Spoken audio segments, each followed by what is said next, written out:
अनगढ़ उसमें उसने गांव सबको इकट्ठा करके गांव में समरस सरपंच तरीके मुझे यहाँ 2012 से घोषित किया है।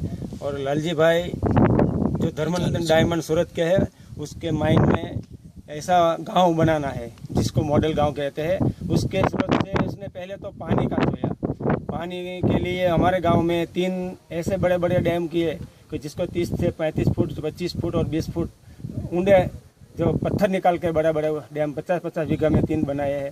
और उसका में पानी का स्रोत तो हमारी सोनल नदी के ऊपर सीरीज ऑफ चेक डैम बना के वो डैम बनाए तो खराब हो, पानी का प्रॉब्लम हुआ।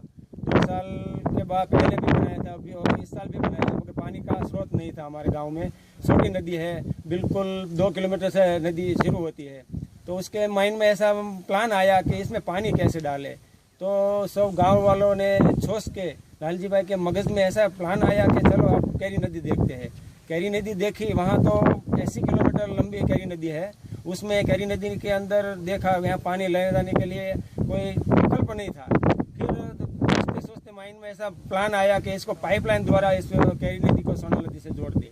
तो उसके लिए 1 करोड़ का खर्चा होना था। तो लालजी भाई बोला चलो कि मैं तो खर्चा कर दूंगा, मगर खेडूत को समझाना पड़ेगा, क्योंकि सभी खेती वाले खेतर है, फार्म है, उसमें से पाइप लाइन डालने की थी। इसलिए तो सब खेडूत को इकट्ठा किया। हमारे गांव के बाजू में 3 किलोमीटर गोरर का गांव है, उसके गांव के सब खेडूत को इकट्ठा किया और उसको बोला कि हम तुम्हारे खेत में से पानी पाइपलाइन निकालनी है।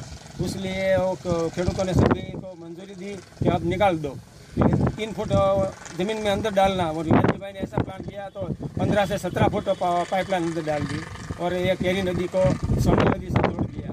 अब बरसात का इंतज़ार है, भगवान ने भी अब बरसात देर कर दी है। अगर बरसात आए तो हमारे गांव में हरियाली क्रांति सर्जेगी, एक मॉडल गांव बनेगा और सारी दुनिया विदेश देखने आएगा, ऐसा गांव बनेगा। क्योंकि पानी हमारे गांव में पीने का भी नहीं था। 500 फुट हम वो दार बोरिंग में करते थे, उसमें भी पानी नहीं था।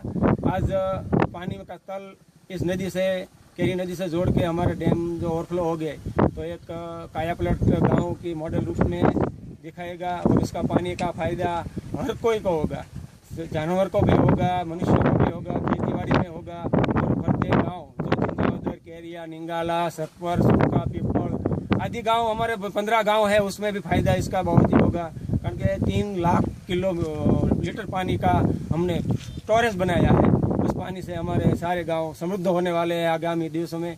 अब खुद